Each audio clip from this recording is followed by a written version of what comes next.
The head of a tennis tournament has apologised for saying women players should, quote, get down on their knees and thank God for male stars like Roger Federer and Rafael Nadal. Raymond is in charge of the Indian Wells competition in California. During an interview, he said the Women's Tennis Association, or WTA, rides on the coattails of the men's game. Moore also described up-and-coming stars like Eugenie Bouchard and Gabinier Muguruza as attractive prospects. They ride on the coattails of the men. They don't make any decision, then they're lucky. They're very, very lucky.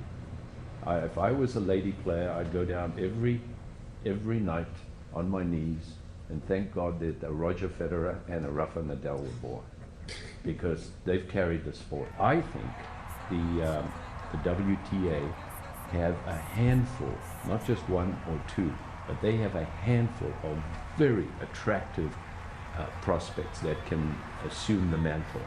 You know, Muguruza, Jeannie Bouchard, you could just go, they have a lot of very attractive players. And I mean, and the standard in ladies tennis has improved unbelievably. And if you go out... Do you mean physically attractive or competitively attractive? No, I don't, I mean both. Both. You know, they are physically attractive and competitively attractive. They can assume the mantle of leadership once Serena decides to stop. I think they really have quite a few very, very attractive players. Well, Raymond Moore later acknowledged that what he'd said was in extremely poor taste. Serena Williams was asked about his comments after losing the women's final to Victoria Azarenka, and she didn't hold back.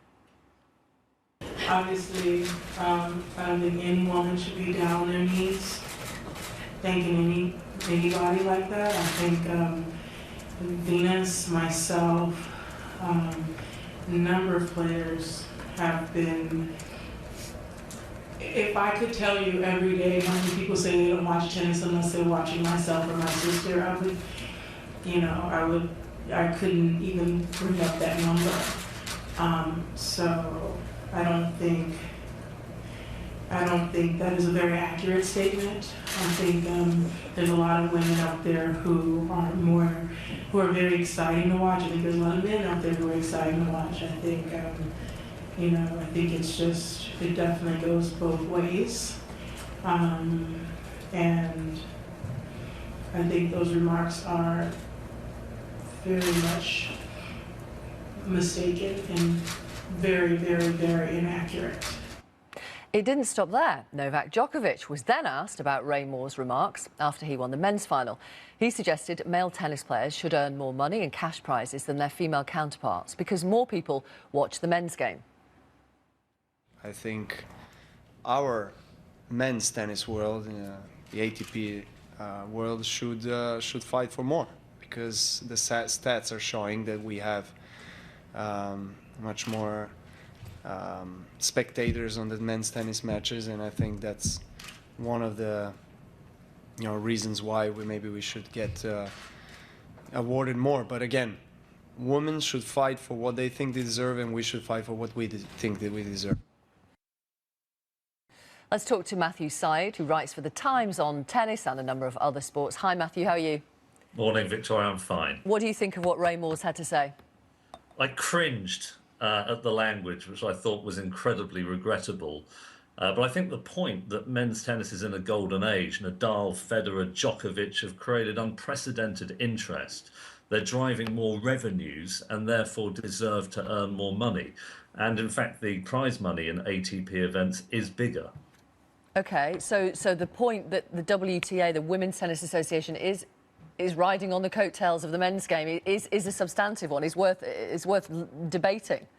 Well, I'm not worried about the fact that women's tennis is benefiting from the interest that's being driven by the men.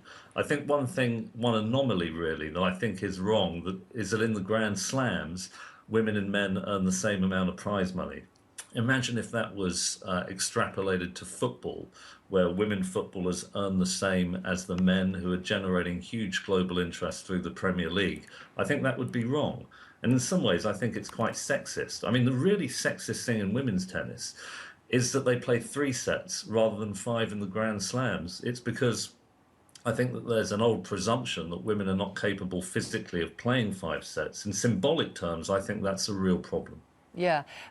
Is there much movement from the women's game to up the sets in Grand Slams from 3 to 5?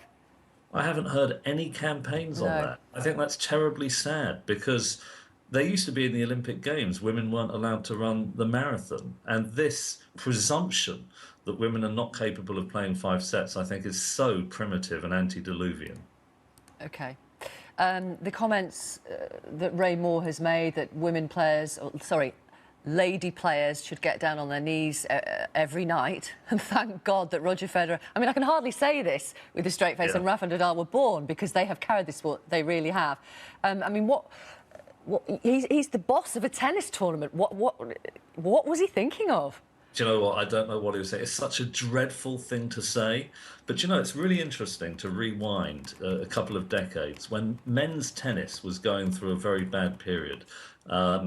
It was very serve-dominated. When Sampras played Ivanisevic in the Wimbledon final, the competition was really quite boring. It went to 3 tiebreakers. There were no decent rallies.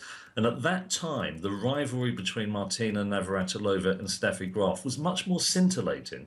And as a consequence, women were earning more money in tennis than men.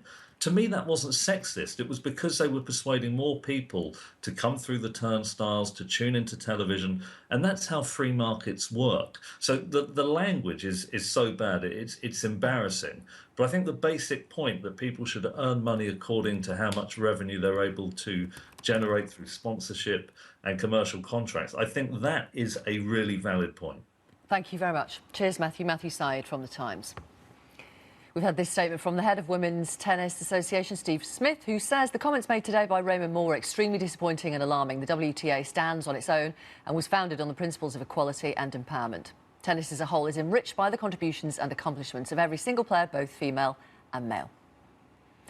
Can Leicester City win the English Premier League? And if they do, how seismic would that be for the club itself and the game in England? Since the English Premier League began, only Manchester City, Manchester United, Chelsea, Arsenal and Blackburn have won the title. That's in nearly 25 years.